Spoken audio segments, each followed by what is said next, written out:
చెప్పండి. రేవంత్ రెడ్డి ప్రభుత్వంలో మీరు ధర్నా చేస్తున్నారు, ఉద్యోగ నోటిఫికేషన్ రావాలని ధర్నా చేస్తూ ఉన్నారు. సో ఆయనేమో నేను ఇప్పటికే 1,60,000 ఉద్యోగాలను ఉద్యోగాలు ఇచ్చేసామని చెప్పి పక్క పెన్షన్ బిల్లు వస్తూ ఉన్నాయి. దాని మీద మీ స్పందన ఏంది? ఇప్పుడు ఫస్ట్ రేవంత్ రెడ్డి గారు 60,000తో నోటిఫికేషన్ ఇచ్చినామని చెప్పారు. దాని తర్వాత శ్రీధర్ బాబు గారు 70,000 ఉద్యోగాలు ఇచ్చినామన్నారు. దాని తర్వాత పొన్నం ప్రభాకర్ గారు 1,00,000 ఉద్యోగాలు అన్నారు. దాని తర్వాత మళ్ళా రేవంత్ రెడ్డి గారు ఏమన్నారు, 75,000 ఉద్యోగాలు అన్నారు. మళ్ళా ఖమ్మం సభలో ఏమన్నారు, రేవంత్ రెడ్డి గారు 1,60,000 ఉద్యోగాలు అన్నారు. అంటే వీళ్ళ మాటకే వీళ్ళకు పొంతన లేదు. మరి ఆ ఉద్యోగాలు అంటారు. అదేవిధంగా మొన్న వివేక్ గారు మంత్రి గారు 1,00,000 ఉద్యోగాలు అన్నారు. దాంట్లో 50,000 డిఎస్సీ అన్నారు. మరి ఈ ఉద్యోగాలు మాకు ఇచ్చారా? ఒక శ్వేతపత్రం రిలీజ్ చేయండి. లేకపోతే ఆ ఉద్యోగాలు మాకు ఇచ్చారా, లేకుంటే జియో నెంబర్ 29కి మీరు 6 నెలలు 7 నెలలు దాచిపెట్టినట్టు మా ఉద్యోగాలు కూడా మీరు ఏమైనా అమ్మేసి ఆ జియోలు ఏమైనా దాచిపెట్టారని కూడా ప్రభుత్వం మాకు స్పష్టం చేయాల్సిన అవసరం ఉంది. ఎందుకంటే ఇప్పుడు ఉద్యోగాలు ఇచ్చింది లేదు మాకు అందరికీ తెలుసు. మీరు శ్వేతపత్రం రిలీజ్ చేయండి. మీరు గంటకో మాట గడియకో మాట మాట్లాడుతున్నారు, మనిషికో మాట మాట్లాడుతున్నారు. లడ్డు పాట వేలం పాడినట్టు పాడుతూ ఉన్నారు. కాబట్టి దానికి సంబంధించి మీరు ఒక శ్వేతపత్రం రిలీజ్ చేయండి. లేకపోతే మేము అమ్మినాం, ఇగో ఈ జీవోల ద్వారా అమ్మేసినాం, గ్రూప్ 1 ఉద్యోగాలు మొన్న అమ్మినట్టు ఈ ఉద్యోగాలు అమ్మినాం అంటే చెప్పురు. అదేవిధంగా మన జీపీఓ ఉద్యోగాలు కూడా అమ్మిరు కదా. 10,954 పోస్టులతో మీరు నోటిఫికేషన్ రిలీజ్ చేసారు. దాంట్లో 5,000 పైచీలకు వీఆర్ఎల్కి అమ్మేసారు. మా నిరుద్యోగులు భర్తీ చేస్తామన్నారు, ఇవ్వలేదు. మరి మిగతా ఉద్యోగాలు కూడా ఉన్నాయి. మరి ఆ ఉద్యోగాలు ఎందుకు భర్తీ చేయడానికి ఏమైంది? వీళ్ళకు ఏం రోగం పుట్టింది వీళ్ళకి? అదేవిధంగా మొన్నటి నుంచి 14,000 ఎస్ఐపిసి ఖాళీలు ఉన్నాయని చెప్పారు. మరి ఆ నోటిఫికేషన్ ఇవ్వడానికి ఏమైంది? ఇప్పటికి 2 సార్లు నోటిఫికేషన్ ఇచ్చారు. డిఎస్సికి సంబంధించి ప్రమోషన్ 70% ప్రమోషన్లో పోతే 30% డైరెక్ట్ రిక్రూట్మెంట్ ద్వారా నిరుద్యోగులతో విద్యార్థులతో భర్తీ చేయాలి. మరి ఆ నోటిఫికేషన్ కూడా ఎందుకు రాలేదు? 2 నోటిఫికేషన్ నిండు అసెంబ్లీ సాక్షిగా బట్టి విక్రమార్క గారు ఏమన్నారండి, 22,000తో మేము డిఎస్సి ప్రమోషన్ ఇచ్చారు. హెచ్జిటి వాళ్ళకి స్కూల్ అసిస్టెంట్గా అన్నారు. మరి అక్కడ 2/3 వంతు ప్రమోషన్ ఇచ్చారు.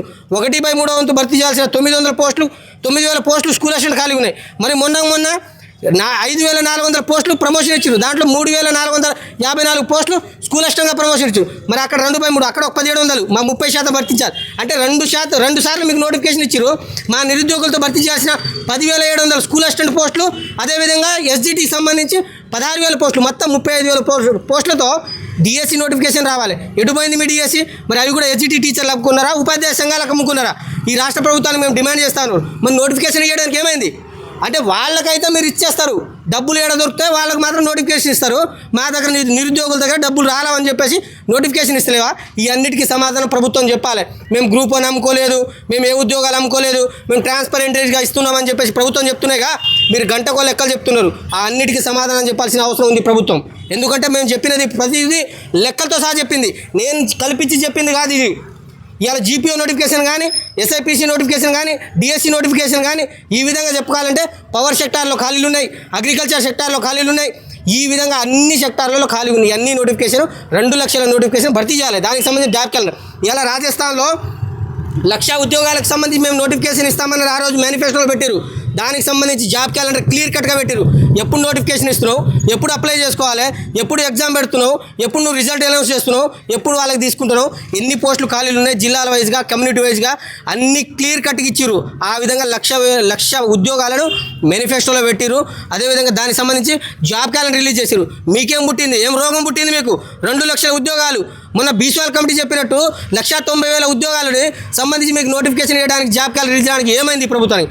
బరాబర్గా ఈ నోటిఫికేషన్ రాకపోతే మేము బరాబర్గా ఫిబ్రవరి 4వ తారీఖు కవాతు మరియు మహాధర్నా కార్యక్రమం ఇందిరా పార్క్ దగ్గర పెడుతున్నాం.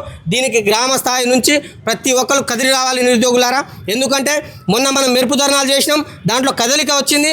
అదేవిధంగా మొన్న సంక్రాంతి హాలిడేస్ ఉండడం వల్ల పిల్లలందరూ ఇంటికి పోవడం వల్ల అది కొంచెం బ్రేకప్ అయింది. కాబట్టి మహాధర్నా కార్యక్రమాన్ని లక్షలాదిగా తరలి వస్తేనే కానీ రాష్ట్ర ప్రభుత్వానికి బుద్ధి రాదనే విషయానికి, భయం కూడా కదలదనే విషయాన్ని మేము అందరికీ చెప్తా ఉన్నాం. కాబట్టి దయచేసి ప్రతి ఒక్కళ్ళు చలో ఇందిరా పార్క్ కార్యక్రమం, కవాతు మహాధర్నా కార్యక్రమానికి విజయవంతం చేసి జయప్రదం చేయాల్సిందిగా ప్రతి ఒక్క నిరుద్యోగిని కోరుకుంటున్నాను. Okay, right brother. ఇప్పుడు ఒక ఎమ్మెల్యే పోస్ట్ ఖాళీ అయితే